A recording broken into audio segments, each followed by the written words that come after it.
ஆன்மீக அன்பர்களே, கடந்த சில நாட்களாக தரிசனம் டிஜிட்டலில் ஏராளமான நேயர்கள் ஐயப்பனுடைய பெருமைகளை அறிந்து கொண்டோம் என்று பதிவிட்டிருப்பது மகிழ்ச்சி.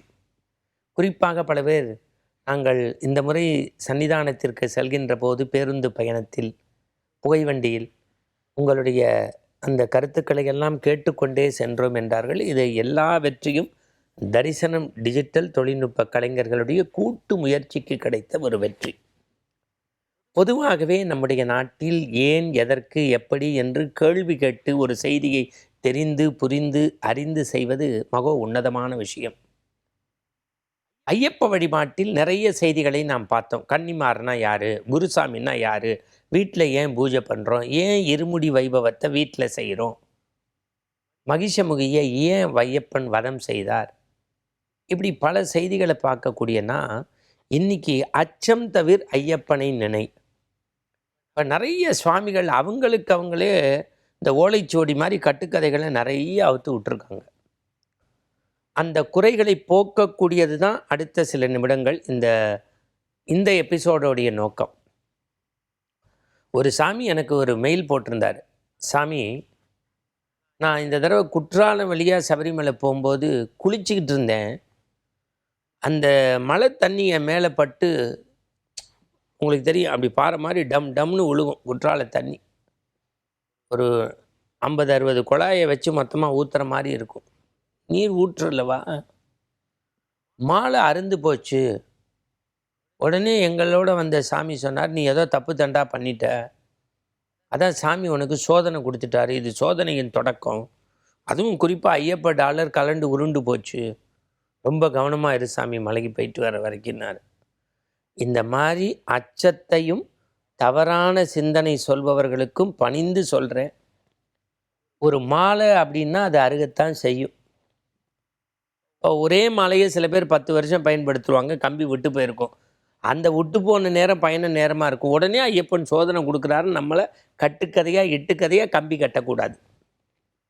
கம்பி விட்டு போனதுக்காக கம்பி கட்டுற கதை இல்லை ஐயப்ப வழிபாடு. நீங்கள் மாலை அணிவதற்கு முன்பே அதை பார்த்துக்கணும். இப்போ நீர்நிலைகளில் குளிக்க போகிறீங்கன்னா, சில சாமி போகிற வழியில் பெரிய தண்ணி நீர்வீழ்ச்சி இருக்கும், குளிக்குங்க, குளத்தில் அப்படி குளிக்குங்க.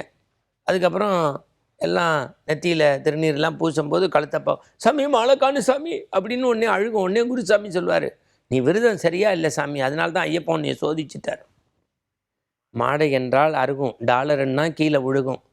இதெல்லாம் இயல்பாக நடக்கக்கூடியது. ஆனால் அதற்காகவே நீங்கள் நினைச்ச போது நினைச்ச மாதிரி விரதம் இருக்கக்கூடாது. உங்கள் வசதிக்கு தகுந்த மாதிரி ஃப்ளெக்சிபிளாக வளைச்சிக்கக்கூடாது. விரதம்னா இப்படித்தான் இருக்கணும். எப்படி? ஒவ்வொரு ஐயப்ப பக்தரும் காலை மாலை குளிக்கணும். அதுவும் சில ஐயப்பன் சொல்கிறாரு, சாமி இருமுடி கட்டியாச்சுன்னா விரதம் நிறைவு செஞ்சாச்சு, ஒன்றும் இல்லை, பயண நாளில் குளிக்கணும்னு அவசியம் இல்லை, சன்னிதானம் போய் பார்த்துக்கலாங்குது. காலை மாலை ஐயப்ப பக்தர்கள் குடித்து நெத்தியிலே நீரில்லா நெற்றிப்பால், நெற்றியில் சந்தனம் குங்குமம் விபூதி வைக்கணும். ஒரு சாமி இன்னொரு சாமியை பார்த்தா சரண கோஷம் சொல்லணும். இன்னொரு சாமி வேடிக்கையாக நமக்கு ஒரு கேள்வி எழுதி அனுப்பிச்சிருந்தார். சாமி, என் மனைவி கர்ப்பமாக இருக்கா, 4வது மாதம், நான் சபரிமலைக்கு போனால் ஆகாதுங்கிறாங்களே. இன்னொருத்தர் ரொம்ப பிரமாதமாக கோயம்புத்தூர் ஜில்லாலேருந்து எழுதியிருந்தார் மெயில். என்னுடைய தங்கை நிறை மாத கர்ப்பிணி, மகர ஜோதி காலத்தில் தான் அவளுக்கு பிள்ளை பேறு, அந்த சமயத்தில் நான் சபரிமலை போவது ஏற்புடையதா? சாமி மலைக்கு போகிறதுக்கும் பெண்கள் கருவுற்று இல்லத்தில் இருப்பதற்கும் எந்த சம்பந்தமும் இல்லை, உடைத்து சொல்கிறேன். அந்த காலத்தில் தொலைத்தொடர்பு வசதிகள் இல்லை. இப்போ ஒரு கணவனுடைய துணைவியார் கருவுற்றிருந்து பிள்ளைப்பேறு காலத்தை நெருங்கிய போது அவர் மலைக்கு போனால் என்ன நடக்குமோ ஏது நடக்குமோங்கிற அச்சம் இருக்கும். இல்லை வீட்டில் இவர் தான் ஆண் பிள்ளை, பெண்ணுக்கு சகோதரிக்கு பிள்ளைப்பேருன்னா அந்த பிரசவ காலத்தில் உடனிருந்து அண்ணன்கள் உதவக்கூடிய சூழல் வரும். இவர் அங்கே போயிட்டா எப்படி தகவல் சொல்கிறது என்கின்ற அச்சம், ஒரு விதமான அச்சம், கலக்கம், கிறக்கத்தோடு மலை போவதை தவிர்ப்பதற்குத்தான் அதை சொன்னார்களே தவிர, தயவு செய்து இன்றைய அறிவியல் சூழலில் கருவுற்றிருக்கின்ற போது சன்னிதானத்திற்கு போவது எந்தவித சங்கடமும் இல்லை. சஞ்சலத்தை துறப்பீர், சன்னிதானம் செல்வீர். சஞ்சலத்தை துறப்பீர், சன்னிதானம் செல்வீர். ஒரு ஐயப்ப பக்தர் கேட்டிருக்காரு, சாமி என்னுடைய தூரத்து மச்சானுடைய அக்கா வீட்டுக்காரர் இறந்துட்டாரு, நான் மலைக்கு போகலாமா? இதுதான் உண்மையாகவே இந்த இந்த தரிசனம் டிஜிட்டலில் தெரிஞ்சுக்கணும். ஐயப்ப பக்தர்கள் இரத்த சொந்தம், அவங்கள தவிர மற்ற இறப்புக்கும் உங்களுடைய தொடர் வழிபாட்டுக்கும் சம்பந்தம் அல்ல. இன்னொன்று சொல்கிறேன், இது கொஞ்சம் கடினமாக இருக்கும். அடுக்குமாடி குடியிருப்பில் இருக்கேன் சாமி, நான் பி பிளாக்ல இருக்கேன், சி பிளாக்ல ஒரு முதியவர் 93 வயது, அவர் இறந்துட்டாரு, அவங்க மகனும் வெளிநாட்டில் இருக்காங்க, அவங்க வர்றதுக்கு 3 நாள் ஆகும், அது வரைக்கும் நான் என்ன சாமி பண்ணுறது?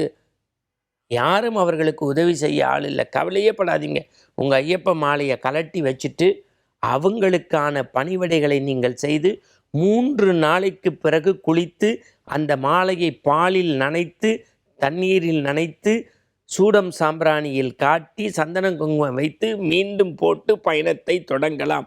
ஐயப்பன் கொண்டாடுவார் உங்களை. நான் செய்ய வேண்டிய வேலையை என் மணிவயிற்றில் பிறந்த மாணிக்கங்கள் செய்கிறதேன். திக்கற்றவர்களுக்கு, திசையற்றவர்களுக்கு, அனாதைகளுக்கு ஓடி சென்று உதவுவதுதான் ஐயப்ப பக்தர்களின் வேலை. இதுதான் உண்மை. இது நிறைய பேர் சொல்லி தர்றதில்ல. அப்புறம் சில சாமி கேட்குறாங்க, இந்த போகிற அன்னைக்கு மாலை போடுறது அது எதுக்குன்னா, மருத்துவ தொழிலில் இருக்கிறவங்க, காவல் தொழிலில் இருக்கிறவங்க, ஒரு ஃப்ளாக் ஹோஸ்டிங் இருக்கும், அப்போ அவங்க அன்றைக்கி ஷேவ் பண்ண வேண்டியிருக்கும், ஒரு மார்ச் பாஸ்ட் இருக்கும், ஷூ போட வேண்டியிருக்கும். அப்போ என்ன பண்ணணும், கார்த்திகை முதல் நாள் அவங்க விரதத்தை ஸ்டார்ட் பண்ணிடணும்.